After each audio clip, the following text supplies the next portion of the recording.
피렌체 국제미술사 학회장.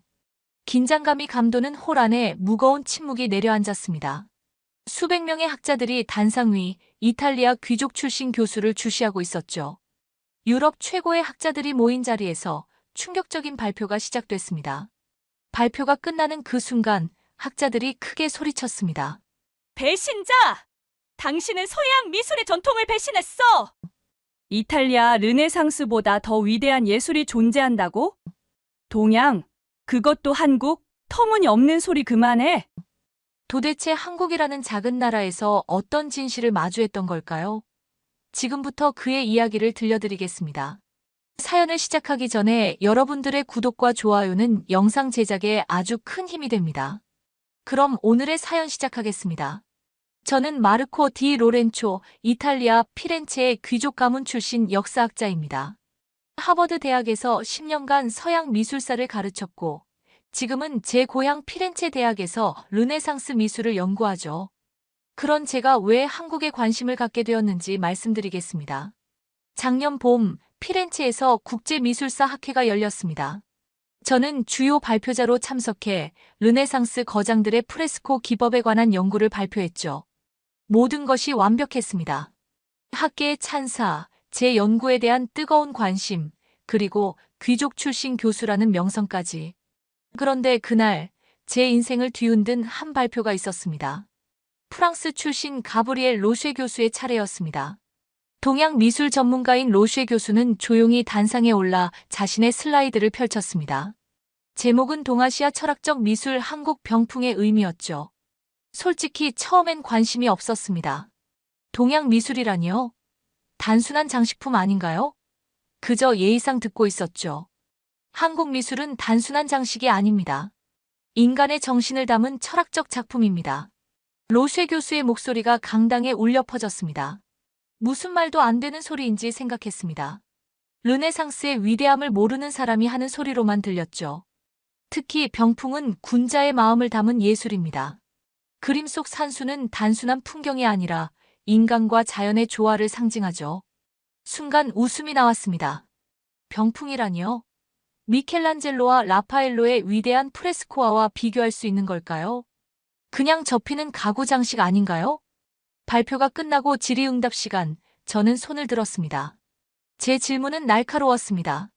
로쉐 교수님, 병풍이라는 가구 장식품을 르네상스 예술과 같은 수준에서 논하는 것은 무리가 아닐까요? 유럽 미술사의 깊이와 기술적 완성도에 비하면 그저 일상 장식품에 불과하지 않나요? 강당에 침묵이 흘렀습니다.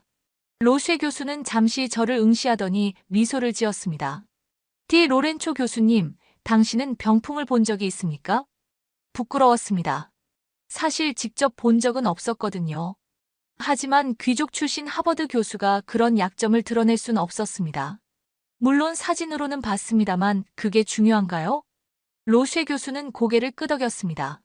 그렇다면 결론을 내리기 전에 직접 보시는 것이 좋겠군요. 한국에 가보셨나요? 제가 왜 한국에 가야 합니까? 동양 예술 연구는 제 분야도 아니고요. 학회가 끝난 후 만찬에서 몇몇 동료들과 이 주제로 격렬한 논쟁을 벌였습니다. 유럽 중심 미술사에 도전하는 이런 관점이 불편했습니다. 하지만 더 불편했던 것은 제가 반박할 만한 충분한 근거가 없다는 사실이었죠. 다른 자리에 있던 영국 옥스퍼드 교수가 도발적인 말을 던졌습니다. 마르코, 그렇게 확신한다면 직접 한국에 가보는 게 어때? 진짜 학자라면 자기 주장을 증명해야 하지 않겠어? 그날 밤, 제 호텔방으로 돌아와 창밖을 바라보며 깊은 생각에 잠겼습니다. 피렌체의 돔이 달빛에 반짝이고 있었죠. 르네상스의 중심, 제 고향에서 왜 한국 미술에 신경을 써야 할까요? 하지만 학자로서의 호기심이 자꾸 저를 괴롭혔습니다. 로쉐 교수의 말이 계속 머릿속에서 맴돌았죠. 병풍은 군자의 마음을 담은 예술입니다. 결국 다음 날 아침, 저는 큰 결심을 했습니다. 진실을 알아야 했습니다. 제 자존심이 허락하지 않았죠. 직접 눈으로 보고 판단해야 했습니다. 그렇게 저는 한국행 비행기 표를 예약했습니다. 당시엔 몰랐습니다. 이 여정이 제 인생을 완전히 바꿔놓을 거라는 사실을요. 이탈리아 귀족 출신 하버드 교수가 한국 병풍을 찾아 떠나는 이상한 여정이 시작되었습니다. 13시간의 비행 끝에 인천국제공항에 도착했습니다. 솔직히 말해서 기대는 별로 없었어요. 동양의 작은 나라, 한국이 얼마나 인상적일 수 있을까요? 르네상스의 발상지인 이탈리아에서 자란 제게는 모든 것이 평범해 보일 거라 생각했습니다. 잠시 후 비행기에서 내리자마자 제 생각이 틀렸다는 걸 직감했죠. 공항은 제가 상상했던 것과 전혀 달랐습니다. 이탈리아 피오미치노 공항은 혼잡하고 때로는 비효율적이지만 인천공항은 놀라울 정도로 깔끔하고 조직적이었어요. 이게 정말 공항인가, 미래 도시인가? 저도 모르게 혼잣말이 튀어나왔습니다. 자동 출입국 심사대, 무인 안내 로봇, 그리고 어디서나 볼 수 있는 디지털 스크린들까지. 미켈란젤로와 라파엘로가 여기 있었다면 얼마나 놀랐을까요? 유럽 공항과 비교해도 이곳은 완벽하게 현대적이었습니다. 그런데 더 놀라운 것은 이 모든 첨단 기술이 어딘가 따뜻하게 느껴진다는 점이었죠. 차가운 미래적 분위기가 아니라 사람을 배려하는 편안함이 있었습니다. 공항에서 나와 택시를 탔습니다. 운전사는 친절했지만 영어가 서툴러서 저는 대화를 포기하고 창밖을 바라봤어요. 도로변으로 지나가는 풍경이 저를 더욱 혼란스럽게 만들었습니다. 현대적인 고층 빌딩과 전통적인 지붕 양식의 건물들이 공존하고 있었거든요. 이런 도시가 가능하다니.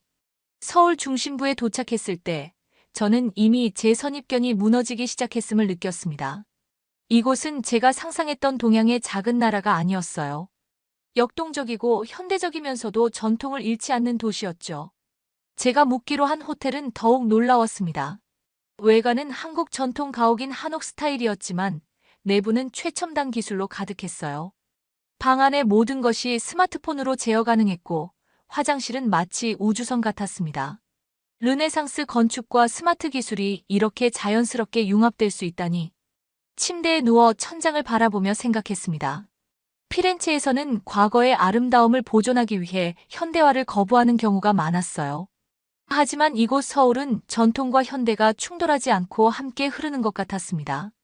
다음 날 아침 호텔 레스토랑에서 조식을 먹으며 창밖을 바라봤습니다. 빌딩 숲 사이로 산이 보였어요. 도시 한가운데 자연이 살아있다니 피렌체와는 또 다른 아름다움이었죠. 식사를 마치고 저는 국립중앙박물관을 방문했습니다. 거대한 규모와 체계적인 전시에 또 한 번 놀랐죠. 한국의 도자기, 회화, 불교 미술을 보며 걸었습니다. 아름다웠어요. 인정합니다. 하지만 여전히 르네상스 미술과는 비교할 수 없다고 생각했습니다. 그러다 한 전시실에 들어섰을 때 처음으로 병풍을 실제로 보게 되었죠. 8폭짜리 대형 병풍이었는데 먹물로 그린 산수화가 펼쳐져 있었습니다. 단순해 보였지만 가까이 다가갈수록 그 안에 담긴 세세한 디테일에 압도되었어요. 이게 로쉐 교수가 말한 군자의 마음인가? 아직 이해할 수 없었습니다. 기술적으로는 르네상스 미술보다 단순해 보였지만 왜인지 계속 바라보게 되는 힘이 있었어요. 그림 속 산과 물, 작은 정자와 소나무. 무언가 말하고 싶어하는 듯 했습니다. 박물관을 나오며 깊은 생각에 잠겼습니다. 제가 보고자 했던 것을 정확히 발견하지는 못했지만 무언가 중요한 것을 놓치고 있다는 느낌이 들었어요. 병풍은 분명 단순한 장식품이 아니었습니다. 하지만 그것이 정확히 무엇인지 아직 알 수 없었죠. 호텔로 돌아오는 길에 서울의 밤거리를 걸으며 생각했습니다. 네온사인과 LED 조명이 빛나는 현대적인 도시. 풍경 속에서 오늘 본 병풍의 고요한 산수화가 자꾸 떠올랐어요. 이 대비되는 두 세계가 어떻게 하나의 문화 속에 공존할 수 있는 걸까? 저는 아직 병풍의 의미를 완전히 이해하지 못했습니다. 하지만 첫날부터 제 여정이 예상보다 훨씬 복잡하고 흥미로울 것이라는 예감이 들었어요. 이탈리아를 떠나올 때 확신했던 서양 미술의 우월함이라는 생각이 서서히 흔들리기 시작했습니다. 서울에 도착한 지 사흘째, 저는 한국 도자기에 관해 더 알아보기로 했습니다. 박물관에서 본 고려 청자의 비취색 광택이 자꾸 머릿속에 맴돌았거든요. 피렌체의 메디치 가문이 수집한 중국 도자기는 여러 번 봤지만 한국 도자기의 섬세함은 그것과는 달랐습니다. 인천에서 1시간 정도 떨어진 곳에 있는 전통 도예촌으로 향했어요. 그곳에서 고려 청자 기법을 연구하는 장인 김민호 선생님을 만나기로 약속되어 있었습니다. 티 로렌초 교수님 멀리서 오셨는데 저희 작업실이 초라해서 죄송합니다. 김민호 선생님은 70대 초반의 노장인이었습니다. 허리는 약간 굽었지만 눈빛은 젊은이처럼 맑고 강했죠. 작업실은 전통적인 한옥 구조에 현대적인 설비가 더해진 공간이었어요. 르네상스 시대 장인들의 공방과 비슷한 느낌이 들었습니다. 아닙니다. 오히려 이렇게 만나주셔서 감사합니다. 고려 청자의 비밀이 궁금했거든요. 김 선생님은 미소를 지으며 작업대로 저를 안내했습니다. 선반에는 다양한 단계의 청자들이 놓여 있었어요. 흙 상태부터 완성품까지 도자기가 태어나는 전 과정을 볼 수 있었죠. 교수님, 이건 900년 전 고려시대 사람들이 만든 것과 같은 방식으로 구워낸 청자입니다. 지금도 원료와 온도를 정확히 맞추기 위해 연구하고 있습니다. 그의 손에서 빛나는 비추색 사발을 받아들었습니다. 가볍고 얇지만 단단했어요. 르네상스 시대 이탈리아 도자기보다 훨씬 정교했습니다. 이런 기술이 900년 전에 있었다니 솔직히 충격이었죠. 이 색을 어떻게 만들어내는 건가요? 르네상스 시대 우리도 이런 청록색을 만들려고 많은 실험을 했는데 잘 안 된 거로 알거든요. 김 선생님은 웃으며 가마 쪽으로 저를 이끌었습니다. 비밀은 가마 온도와 환원 소성법에 있습니다. 1300도의 고온에서 산소를 차단하는 거죠. 우리 선조들은 이 기술을 통해 세계에서 가장 아름다운 청자를 만들었습니다. 이야기를 나누던 중 선반 위에 놓인 독특한 사발 하나가 눈에 들어왔어요. 깨진 조각들이 금박으로 이어붙여진 것 같았습니다. 저건 망가진 건가요? 제 질문에 김 선생님의 표정이 더욱 밝아졌습니다. 아, 저것은 금박 보수 기법입니다. 깨진 도자기를 버리지 않고 금으로 이어붙이는 것이죠. 한국에서는 오래된 전통입니다. 그는 조심스럽게 그 사발을 들어 제게 건넸어요. 깨진 자국을 따라 섬세한 금선이 그어져 있었습니다. 이상하게도 깨진 자국이 있는데도 더 아름다워 보였어요. 우리는 100번 깨져도 다시 붙입니다. 완벽함이 아니라 회복이 중요하니까요. 김 선생님의 말씀이 가슴에 와닿았습니다. 르네상스 예술에서는 완벽함을 추구했죠. 조금이라도 결함이 있으면 버리고 새로 만들었습니다. 하지만 이곳에선 깨진 것도 소중히 여기고 더 아름답게 재탄생시키는 철학이 있었어요. 선생님, 이 금박 보수 기법이 한국 예술의 정신을 보여주는 건가요? 그는 고개를 끄덕였습니다. 그렇습니다. 완벽하게 보이는 것보다 실패와 회복의 흔적이 있는 것이 더 인간적이고 아름답다고 생각합니다. 이것이 우리 예술의 정신이죠. 오후 내내 김 선생님의 작업을 지켜봤습니다. 그의 손길은 900년 전 고려 장인의 혼을 이어받은 듯했어요. 흙을 다루는 방식, 유약을 바르는 섬세함, 그리고 가마에 구울 때의 집중력까지 모든 것이 경이로웠습니다. 작업을 마친 후 김 선생님은 제게 차 한 잔을 건네며 말했어요. 교수님, 우리 도자기를 보면서 무엇을 느끼셨나요? 잠시 생각에 잠겼습니다. 처음에는 단순히 기술적 완성도를 평가하려 했지만 이제는 그것을 넘어선 무언가가 있다는 걸 느꼈어요. 기술적으로도 놀랍지만 더 중요한 건 그 안에 담긴 철학인 것 같습니다. 르네상스 예술이 인간의 위대함과 완벽함을 보여준다면 한국 예술은 자연과의 조화, 그리고 불완전함 속의 아름다움을 보여주는 것 같아요. 김 선생님은 만족스러운 미소를 지었습니다. 바로 그겁니다. 우리 예술은 자연을 정복하는 것이 아니라 자연과 하나가 되는 것을 중요시합니다. 깨진 도자기를 금으로 이어 붙이는 것처럼 우리는 실패해도 다시 일어나 더 아름다운 것을 만들어냅니다. 돌아오는 길, 차창 밖 풍경을 바라보며 생각했습니다.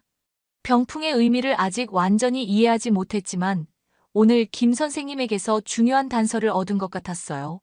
한국 예술은 단순한 장식이 아니라 삶의 철학을 담고 있었습니다. 100번 깨져도 다시 붙인다. 이 말은 제 머릿속에서 떠나지 않았습니다.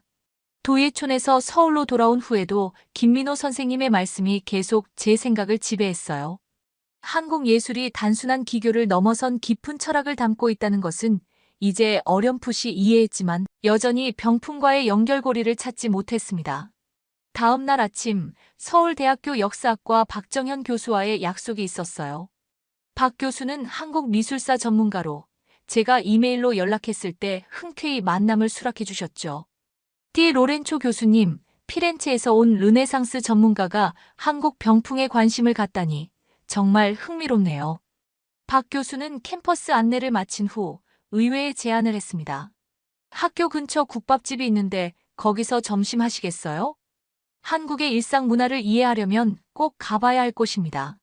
이탈리아 귀족 가문 출신인 제게 국밥집이라니 솔직히 좀 의아했습니다. 피렌체에서는 미슐랭 별점 레스토랑이나 유서 깊은 와인바에서 학술 토론을 했거든요.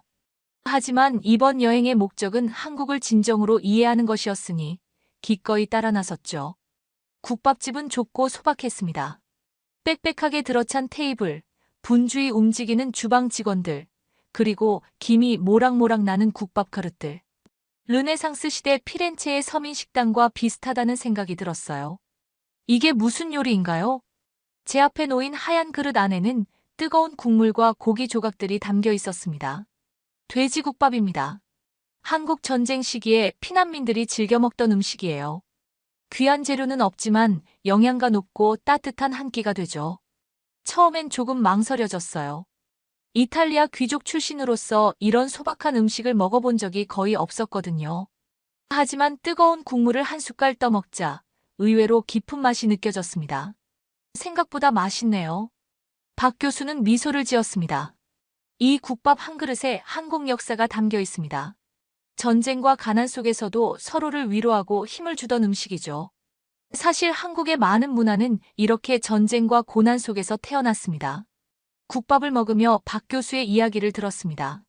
2000년이 넘는 한국 역사 동안 외부 침략이 끊이지 않았다는 사실이 충격적이었어요. 대학에서 가르치는 한국사는 거의 절반이 전쟁사입니다. 5000년 역사 동안 우리는 약 900번의 외부 침략을 받았어요.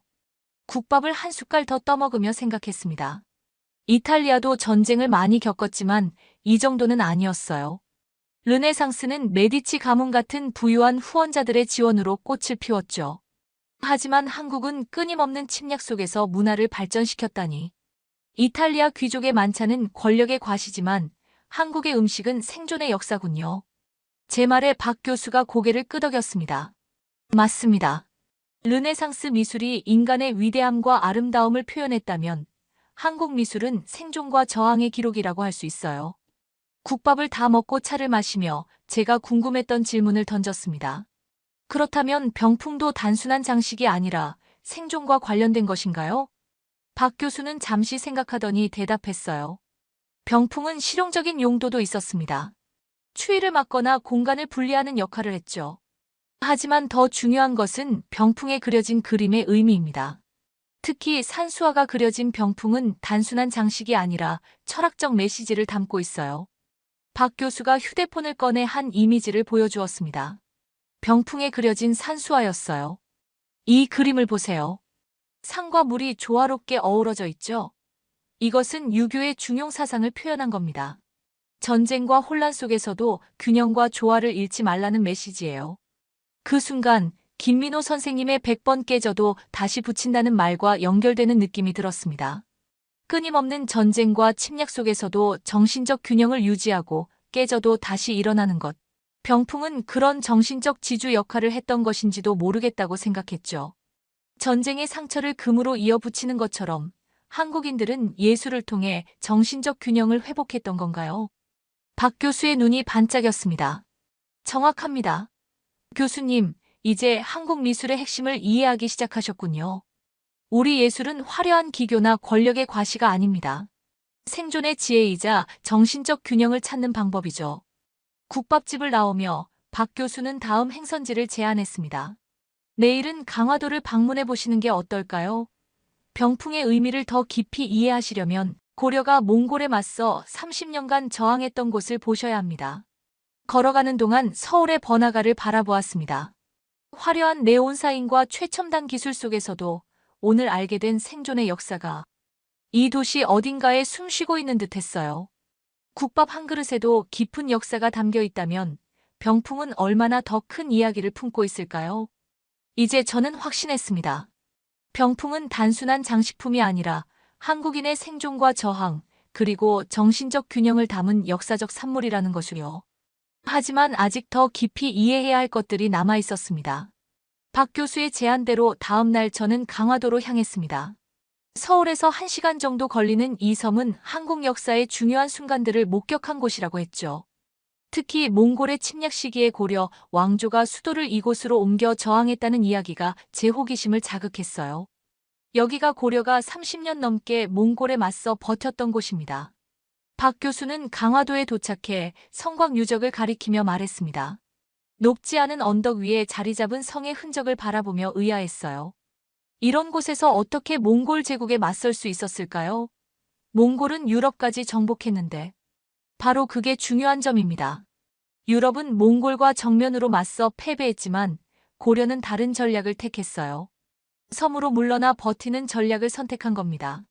박 교수의 설명에 저는 깊은 충격을 받았습니다. 13세기 몽골은 유럽의 절반을 정복했고 이탈리아도 공포에 떨었죠. 그런데 이 작은 나라는 30년 넘게 저항했다니요. 지도를 보세요. 강화도는 자연적으로 방어에 유리한 지형이죠. 고려인들은 이 지리적 이점을 최대한 활용했습니다. 여기서 버티면서 외부 세계와 교류도 유지했어요. 박 교수가 펼친 지도를 자세히 살펴봤습니다. 육지와 가깝지만 바다로 분리된 이 섬은 확실히 방어에 유리해 보였어요. 이탈리아 르네상스 도시 국가들이 높은 성벽과 직접적인 방어를 선택했던 것과는 대조적인 전략이었죠. 이것이 한국인의 생존 철학입니다. 정면 승부가 아닌 유연함과 지혜로 위기를 극복하는 거죠. 우리는 강화도 곳곳을 둘러보며 역사 이야기를 나눴습니다. 왕이 머물던 궁궐터, 방어용 성곽, 그리고 당시 사람들의 생활상을 엿볼 수 있는 유적 등 모든 것이 처절한 생존의 역사를 말해주고 있었어요.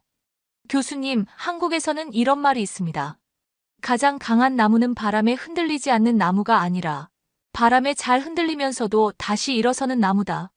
강인함이란 단단하게 버티는 것이 아니라 유연하게 적응하면서도 본질을 잃지 않는 것. 이것이 한국 역사를 관통하는 생존의 지혜인 것 같았어요.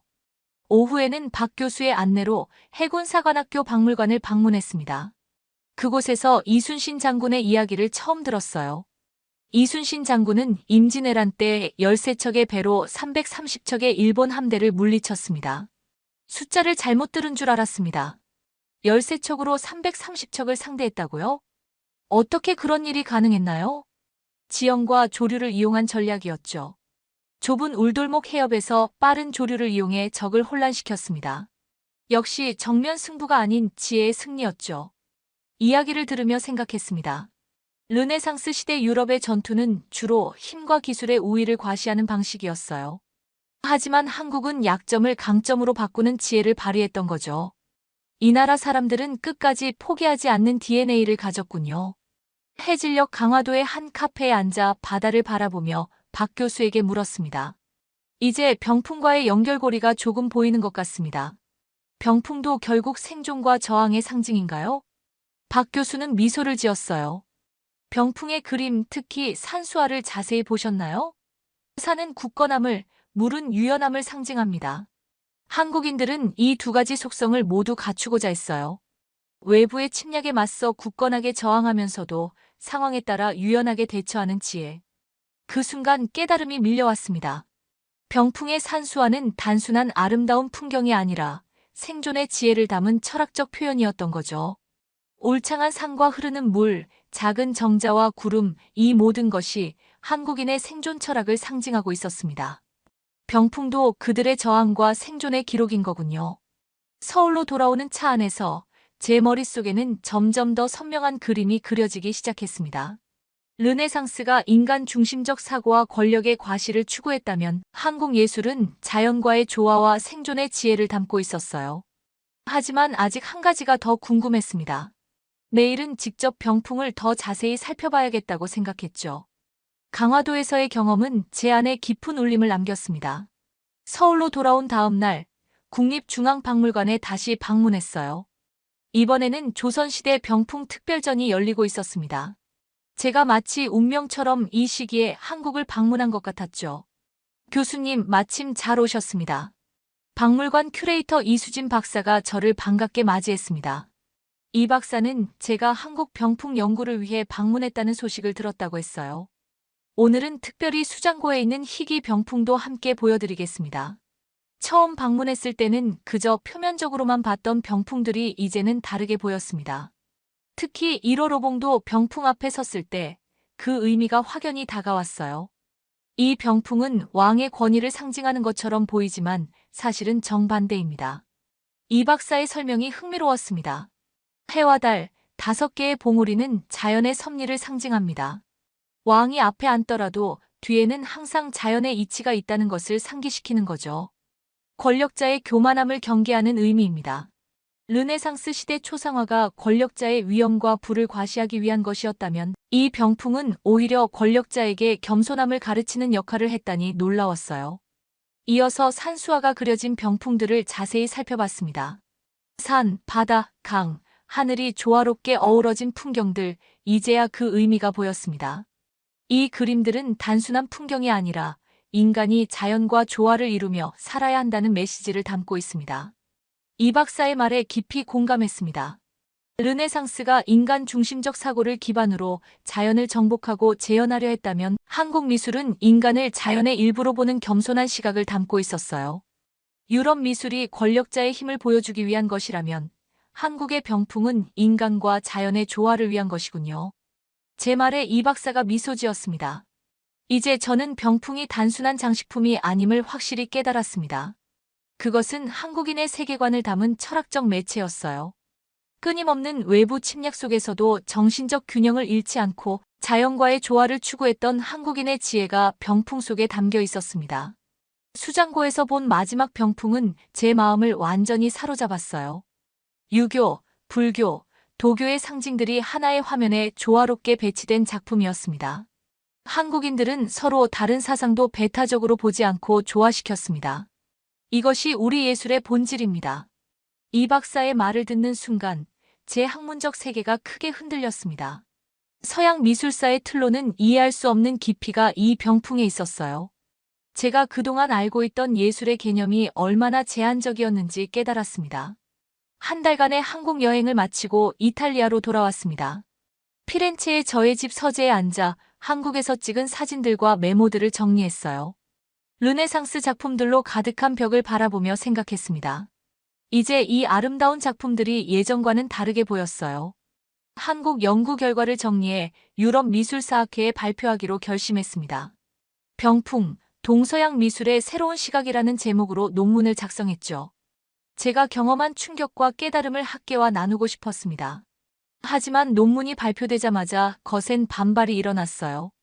특히 가브리엘 로쉐 교수를 제외한 대부분의 동료 교수들은 제 연구를 강하게 비판했습니다. 디 로렌초, 자네가 동양 문화에 매료된 것은 이해하지만 르네상스와 비교하는 것은 무리야. 피렌체 대학의 학과장이 저를 불러 조언했습니다. 하지만 더 충격적인 일은 그 다음이었죠. 유감스럽게도 자네의 다음 연구 지원금은 취소되었네. 위원회에서 자네의 연구 방향이 학과의 전통과 맞지 않는다고 판단했어. 학계에서 점점 고립되기 시작했습니다.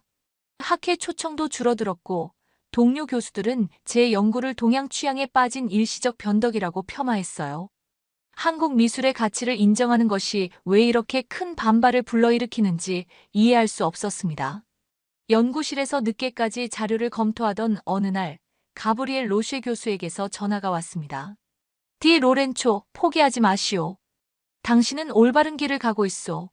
서양 중심의 예술관을 넘어서는 것은 불가피한 흐름이오. 다만 시간이 필요할 뿐이지. 그의 응원에 용기를 얻었지만 현실은 여전히 힘들었습니다. 그때 문득 김민호 선생님의 말이 떠올랐어요. 100번 깨져도 다시 붙인다. 절대 포기하지 않는다. 저는 결심했습니다. 한국에서 배운 끈질긴 저항의 정신으로 이 학문적 도전을 계속하기로 했죠. 연구비가 없다면 개인 재산을 투자하겠다고 마음먹었습니다. 이탈리아 귀족 가문의 자산이 이보다 더 가치 있게 쓰일 순 없을 테니까요. 학계의 반발에도 불구하고 저는 2년간 더 깊이 연구를 진행했습니다. 3차례 더 한국을 방문했고 고려대학교와 서울대학교에서 초빙 교수로 강의도 했어요. 점점 더 많은 자료와 통찰을 얻으며 논문을 완성했습니다. 병풍, 인간과 자연의 철학적 조화. 이 논문을 권위 있는 국제학술지에 투고했고 놀랍게도 게재가 확정되었습니다. 반발도 있었지만 점점 더 많은 학자들이 제 연구에 관심을 보이기 시작했어요. 특히 젊은 학자들은 새로운 시각을 환영했습니다. 그리고 예상치 못한 연락이 왔어요. 한국의 대기업들이 제 연구에 300만 유로의 기부금을 제공하겠다는 제안이었습니다. 티 로렌초 교수님, 한국 문화의 가치를 세계에 알리는데 도움을 주고 싶습니다. 이 지원금으로 피렌체에 한국문명연구소를 설립했습니다. 르네상스의 중심지에 동양문화연구소가 생긴다는 것은 아이러니했지만 그것이 더욱 의미 있게 느껴졌어요. 연구소 개소식 날, 전 세계에서 많은 학자들이 참석했습니다. 김민호 선생님과 박정현 교수도 특별 초청했죠. 이제는 서로 친구가 된 가브리엘 로쉐 교수도 함께했습니다.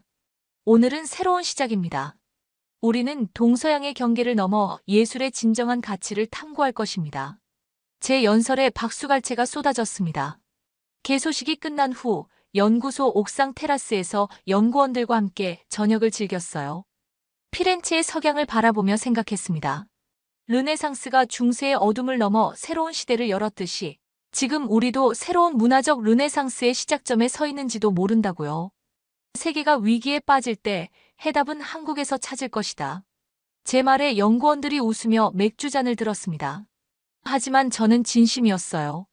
한국 예술에 담긴 생존의 지혜, 조화와 균형의 철학 깨져도 다시 일어나는 끈질긴 정신. 이것이야말로 현대사회가 가장 필요로 하는 가치가 아닐까요? 피렌체 대학의 이탈리아 귀족 출신 교수가 한국문화연구소의 소장이 되었다는 사실이 여전히 많은 이들에게는 이해하기 어려운 일일 것입니다. 하지만 저에게는 이보다 더 명확한 길은 없었습니다.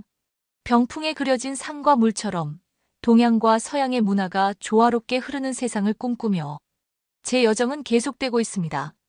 이것이 제가 한국에서 깨달은 진실입니다. 저의 이야기가 여러분께 새로운 시각을 줄 수 있었기를 바랍니다. 오늘의 이야기가 마음에 와닿았다면 구독과 좋아요를 눌러주세요. 다음에도 더욱 흥미로운 이야기로 찾아뵙겠습니다. 감사합니다.